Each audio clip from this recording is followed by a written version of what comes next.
बिस्मिल्लाहिर्रहमानिर्रहीम। अस्सलाम वालेकुम व्यूअर्स, संभल की किचन में आपको खुश आमदीद कहती हूँ। आज मैं फिर आपके में हाजिर हुई हूँ परफेक्ट फ्राइड ऑनियन की रेसिपी को लेके। जैसा कि आप देख सकते हैं इसका कलर कितना ज़बरदस्त है, बिल्कुल इवन है और ये कितने क्रिस्पी हैं।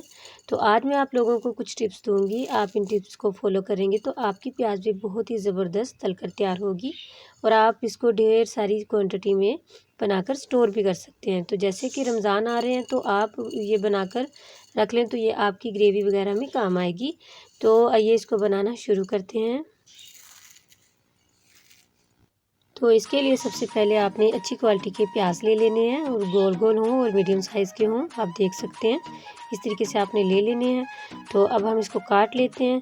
तो सबसे पहले हम इसके ये ऊपर वाला ही पार्ट जो है वो अलग कर लेंगे और ये कि नाइफ़ आपके पास जो है वो ज़रा शार्प होनी चाहिए, तेज़ छुरी आपने लेनी है या फिर आपके पास स्लाइसर है तो आप वो यूज़ कर लें। तो ये छिलका उतारने के बाद मैं आपको बताती हूँ, ये सारा काम मैं जो है वो छुरी के साथ ही करूँगी क्योंकि मेरे पास स्लाइसर नहीं है। तो इस तरह दो हिस्सों में कट करने के बाद ऊपर वाला जो इसका लोक वाला हिस्सा होता है वो भी अच्छे से आपने निकाल देना है। इस तरह बारीक बारीक इसको स्लाइस में कट कर लेना है। मेरे पास जो नाइफ़ है वो ज़रा तेज़ है तो इसलिए ये देखें आप इसकी कितना मैंने इसको बारीक से बनाया। उसके बाद इसको हाथों की मदद से, हल्के हाथों की मदद से आपने इसको खोल लेना है प्याज को, आप देख सकते हैं।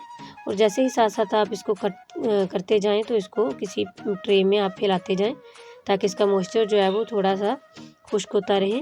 तो यहाँ पे सबको मैंने कट कर लिया। इसी तरीके से कुछ प्याज होते हैं बीच में, आप उसको जितना भी बारीक काट लें वो अंदर से बने होते हैं, इकट्ठे होते हैं तो वो सही से कटते नहीं हैं। तो आप उनको अलग से अपने लेके जिस तरह मैंने, तो आप बारीक स्लाइस में उसको कट कर सकते हैं। तो यहाँ पे अब मैंने कपड़ा फैला लिया और मैं इसको तकरीबन 10 मिनट के लिए हवा पंखे के नीचे रखूँगी, ताकि अगर आप पंखे के नीचे रख लें या फिर 2 मिनट आप इसको धूप में भी रख लें। तो जब तक हमारा हम ये घी कढ़ाई रखते हैं, घी डालते हैं इसमें और ये गर्म होता है तब तक ये पंखे की हवा के नीचे ही रहेगा। तो ये आप देख सकते हैं मैंने यहाँ पे थोड़ा-सा ऑनियन डाल के आपको दिखाने के लिए बताया कि ऑयल का टेम्परेचर कितना होना चाहिए।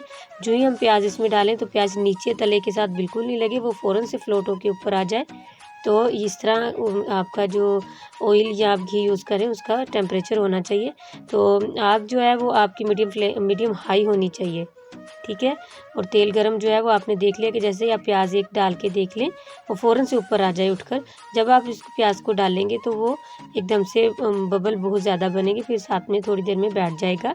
तो आपने इसको चम्मच जो है वो मुसलसल चलाते रहना और जब ये कलर ऐसे लाइट गोल्डन आ जाए तो फ़ौरन से फ्लेम जो है वो आपने ऑफ़ कर देना है। फ्लेम आपका चलता रहेगा तो ये बहुत ज़्यादा डार्क हो जाएंगे, तो ये लाजमी आपने ऐसे करना है।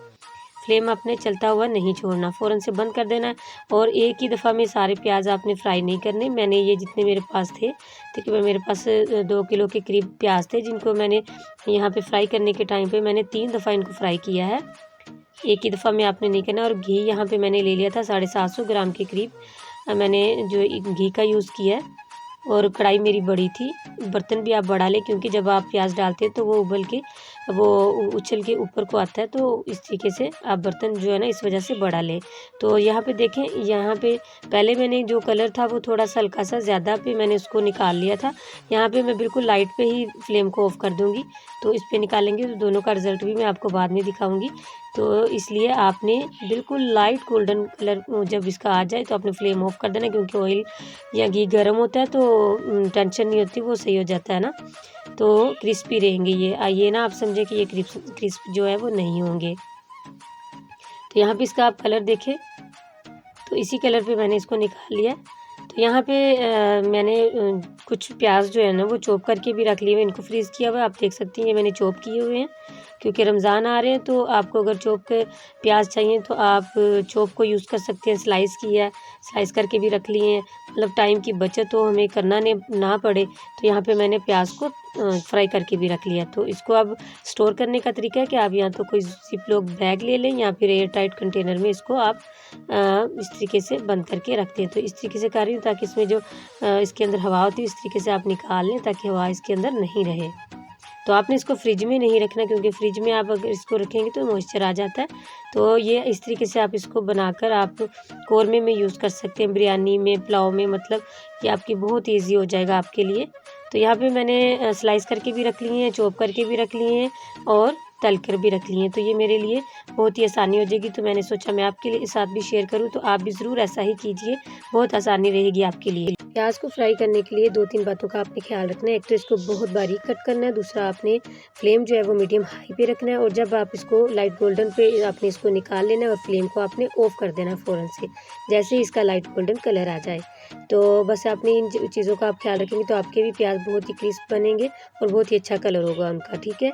तो उम्मीद है कि आज की ये रेसिपी आपको बहुत अच्छी लगेगी। अच्छी लगी तो इसको लाइक और शेयर करना बिल्कुल ना भूलिए। इसी के साथ मैं इजाज़त चाहती हूँ। अल्लाह हाफ़िज़।